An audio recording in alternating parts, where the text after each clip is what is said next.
Hello guys, आज हम कक्षा 9वीं का गणित प्रश्नावली 8.2 का प्रश्न संख्या 3 शुरू करेंगे बच्चों, जो कि हमारी प्रश्नावली है चतुर्भुज और उसका है 8.2।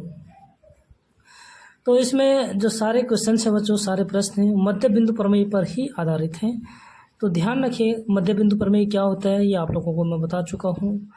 तो आशा उम्मीद करता हूँ कि आप लोग समझ गए होंगे। अगर वीडियो अच्छी लगेगी तो लाइक ज़रूर कर देना बच्चों, और जिन बच्चों ने अभी तक सब्सक्राइब नहीं किया तो सब्सक्राइब कर दीजिए। बार बार बोलने की ज़रूरत ही ना पड़े। वैसे जिनको सब्सक्राइब करने की जो सब्सक्राइब करना चाहते हैं, शुरू करते हैं यहाँ से हल। पहले प्रश्न को रीड कर लेते हैं बच्चों।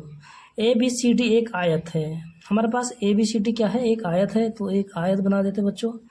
आयत क्या होता है? जिसकी दो सम्मुख भुजाएं बराबर और समांतर हो और उसका प्रत्येक कोण कितना डिग्री हो? 90 डिग्री। तो बच्चों ये हमारे पास ABCD एक क्या है? आयत है। और इसके 2 डायगोनल्स होते हैं। ठीक है, पहले कर देते हैं ABC और D। इसके 2 विकर्ण, डायगोनल मतलब 2 विकर्ण होते हैं जो आपस में क्या होते हैं? बराबर होते हैं। तो कर देते हैं दोनों विकर्ण। ठीक है बच्चों, दोनों विकर्ण क्या होते हैं? आपस में बराबर होते हैं। सपोज ये O बिंदु पर प्रतिच्छेद करती है। PQRS क्रमशः भुजाओं AB BC CD और DE पर मध्य बिंदु है।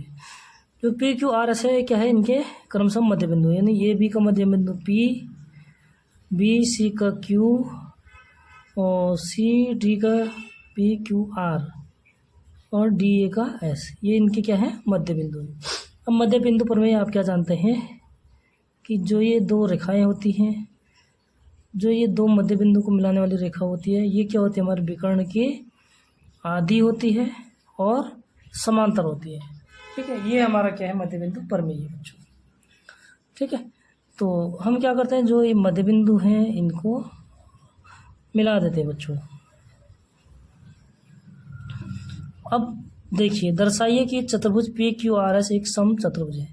यानी PQRS कौन सा चतुर्भुज बच्चों? ये वाला चतुर्भुज। ये मैंने डबल कर दिया। ठीक है, तो ये दर्शाना कि ये क्या है? एक सम चतुर्भुज। अब सम चतुर्भुज क्या होता है बच्चों?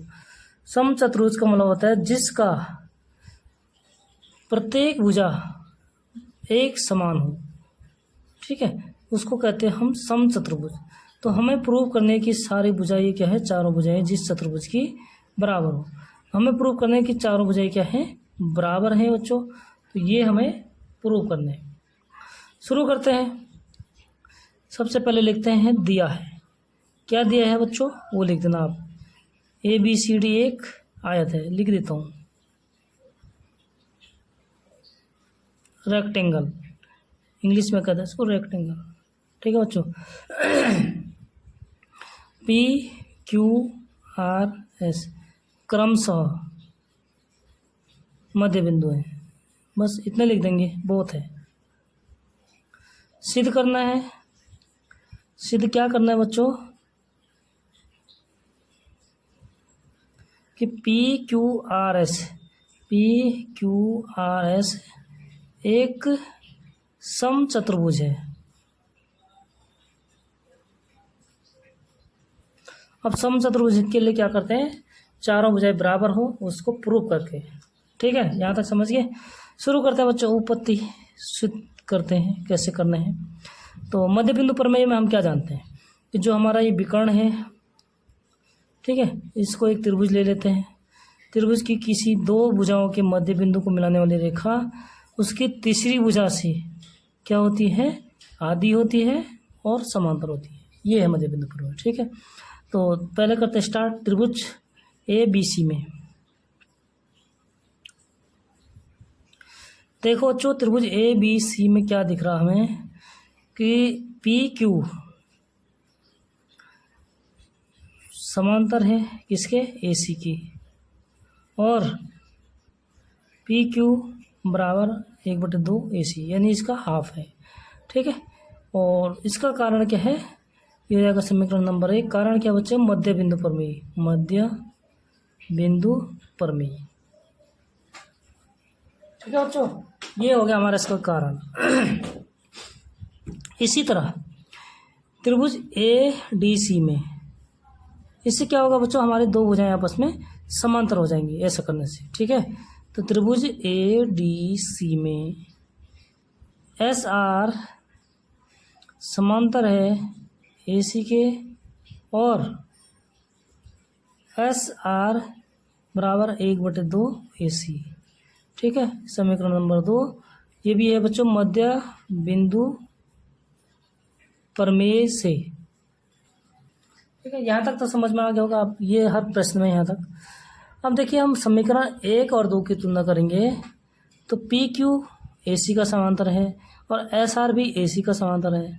तो पी क्यू ए सी का समांतर है, एस आर ए सी का समांतर है, तो पी क्यू और एस आर भी क्या हो जाएंगे, आपस में समांतर हो जाएंगे। ठीक है बच्चों, तो इसके लिए करेंगे बच्चों हम समीकरण 1 और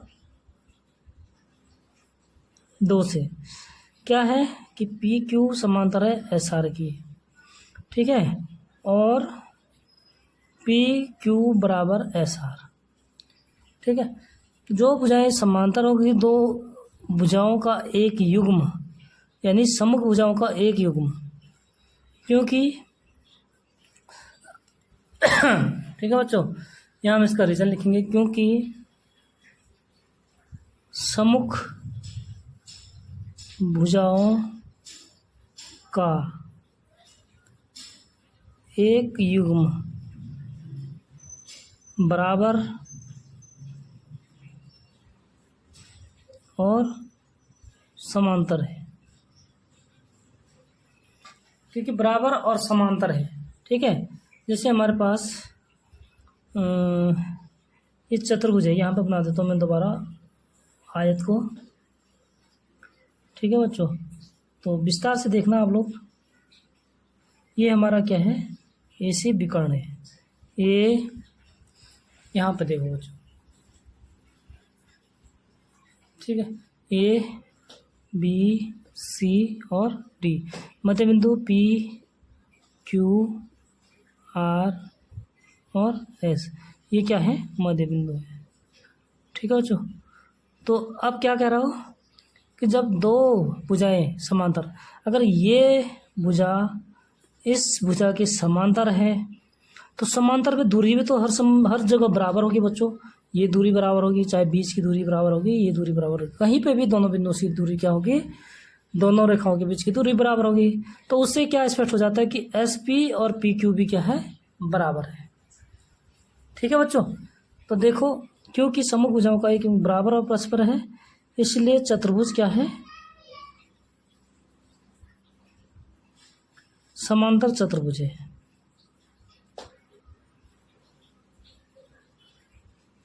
अगर बच्चों ये समांतर चतुर्भुज हमने प्रूव कर दिया तो अब हमें क्या करना है, इसको सम चतुर्भुज प्रूव करना है। ठीक है, तो समीकरण 3, इसको 3 मान लेते हैं, तो समीकरण 3 से क्या हो गया, ठीक है, चतुर्भुज समांतर चतुर्भुज कौन से, पी क्यू आर एस, ये चतुर्भुज। ठीक है, तो ये समांतर है। अगर हमें करना है सम चतुर्भुज, तो सम चतुर्भुज के लिए क्या करना है, हमें किसी दो भुजाओं को, ये भुजा या ये भुजा क्या करनी है, बराबर प्रूव करनी है। या तो ये भुजा या इस भुजा के साथ कोई दो भुजा, मतलब हमें क्या करना है, बराबर प्रूव करनी है। अगर ये भुजा S R P R Q के बराबर हो गया बच्चों, तो उससे क्या हो जाएगा हमारे पास, देखो उससे क्या हो जाएगा कि हमारे चारों भुजाएं क्या हो जाएंगी, बराबर हो जाएंगी, तो सम चतुर्भुज होगा। ठीक है, लेकिन ध्यान रखना बच्चों, जो हमारे विकर्ण होते हैं एक आयत के, वो क्या होते हैं, हमेशा बराबर होते हैं। तो डी बी और ए सी क्या है, यहाँ पे बराबर है। और आप इस तरीके से भी क्या कर सकते हैं कि जब ये भुजा, अगर ये भुजा बराबर करनी है या ये भुजा बराबर करनी है, तो दोनों त्रिभुजों को, इन दोनों त्रिभुजों को सर्वागसम भी प्रूव कर सकते हैं। सर्वागसम तो आसानी से हो जाएगा बच्चों। ये भुजा जब इसके बराबर है तो इसका आधा इसके आधा के बराबर होगा, इसी तरीके से इसका आधा इसके आधा के बराबर होगा। समझिए आप, और ये कोण 90 डिग्री का है और ये भी 90 डिग्री का है, तो सर्वागसम है ही है। ठीक है, उस तरीके से भी आप लिख सकते हैं। दूसरी चीज बताता हूँ मैं आपको। ठीक है, सर्वांगसम वाला मेथड आपका आसान है, उसको आप कर सकते हैं। दूसरी चीज़ बच्चों देखो, हम किसी एक त्रिभुज को ले लेते हैं। कौन से त्रिभुज को? जिस त्रिभुज का हमने भुजा को इसके बराबर करनी है, कोई सा भी एक त्रिभुज ले लेते हैं। ठीक है, तो मैं ले लेता हूँ यहाँ पे BDC ले लेता हूँ बच्चों।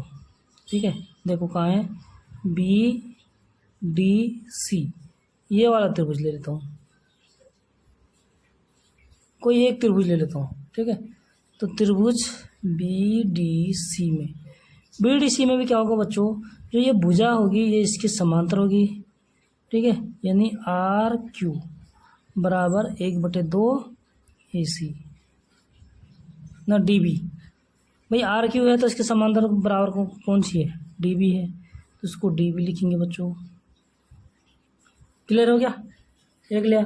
और DB किसके बराबर है, AC के बराबर है, क्योंकि आयत की विकर्ण है।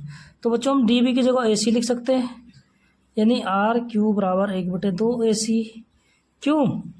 क्योंकि DB बराबर AC, ये क्या है, विकर्ण है, किसके, आयत के। कारण लिख देंगे इसका, फिर और स्पष्ट हो जाएगा और क्लियर हो जाएगा। ठीक है, तो देखो बच्चों, जब ये बराबर हैं तो AC लिख दिया हमने। और हाफ AC किसके बराबर है, हाफ AC देखो भाई, हमें चाहे ये भुजा निकालो आप, चाहे ये भुजा निकालो, हाफ AC जो है इसके बराबर भी है, इसके बराबर भी है। ठीक है, हमें कोई दो भुजाएं बराबर करनी होती है तो हाफ AC लिख देता हूँ मैं SR के बराबर, यानी RQ बराबर SR। इससे क्या हो गया, RQ SR के बराबर है। ठीक है, और RQ SR के बराबर कहाँ से लिया बच्चों आपने, RQ SR। ठीक है, SR क्या है, AC का हाफ AC, तो समीकरण 2 से यहाँ पे लिख देंगे हम, समीकरण 2 से। ठीक है, तो RQ अगर SR के बराबर हो गया, तो जब ये भुजा इसके बराबर है और ये इसके बराबर ऑलरेडी है, ठीक है, और ये इसके बराबर ऑलरेडी है, तो चारों भुजाएं क्या हो जाएंगे बच्चों, हमारे बराबर हो जाएंगे। ठीक है, तो इससे हो जाएगा बच्चों हमारा कि PQ SR के RQ, देयरफॉर RQ बराबर SR, और SR किसके बराबर है, PQ के बराबर। और PQ किसके बराबर है बच्चों, PQ SR यानी SP। ठीक है, तो अतः चारों भुजाएं क्या होगी, बराबर होगी बच्चों। तो लिखेंगे कि PQRS एक समचतुर्भुज है। ठीक है, ये क्या हो गया आपका आसानी से तरीका हो गया। अगर कोई डाउट है तो कमेंट में बताओ बच्चों फटाफट। ठीक है, समचतुर्भुज है, और इसी के साथ हमारा प्रश्न संख्या 3 हो जाता है बच्चों कंप्लीट। ठीक है, तो इस प्रकार की वीडियो के लिए नोटिफिकेशन बनाने के लिए आपको चैनल को सब्सक्राइब करना ही होता है, तो फटाफट सब्सक्राइब कर दीजिए बच्चों। मिलते हैं नेक्स्ट वीडियो में, तब तक के लिए बहुत बहुत धन्यवाद।